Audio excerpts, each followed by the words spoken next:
Faisal veterinary হাউসের পক্ষ থেকে আপনাদেরকে স্বাগতম। আজকে আপনাদের সামনে টিল বা সিন নিয়ে কথা বলবো।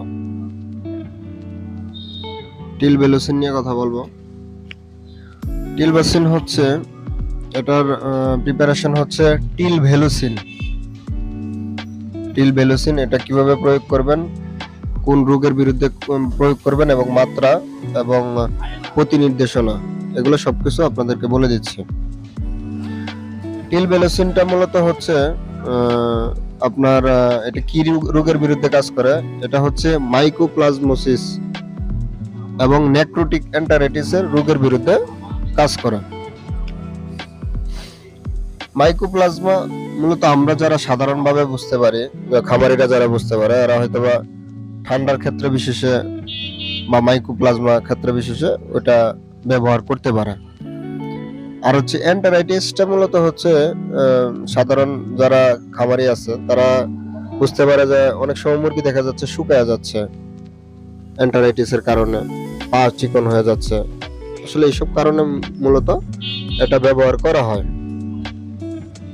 প্রয়োগ মাত্রা এটা হচ্ছে আপনার যদি এটার মধ্যে যে নির্দেশনা দেওয়া আছে, এটার মধ্যে দেখা গেছে 1 গ্রাম 5 লিটার পানিতে দেওয়া যাবে 3 থেকে 5 দিন। আর আপনি আপনার মাত্রা বেশি থাকলে, যদি অসুস্থতা বেশি থাকে, তাহলে 1 গ্রাম 3 লিটার পানিতে আপনি ব্যবহার করতে পারবেন 3 থেকে 5 দিন। প্রতি নির্দেশনা হচ্ছে আপনার টিল ভ্যালুসিনের প্রতি সংবেদনশীল এরকম প্রাণীর ক্ষেত্রে না ব্যবহার করাই ভালো।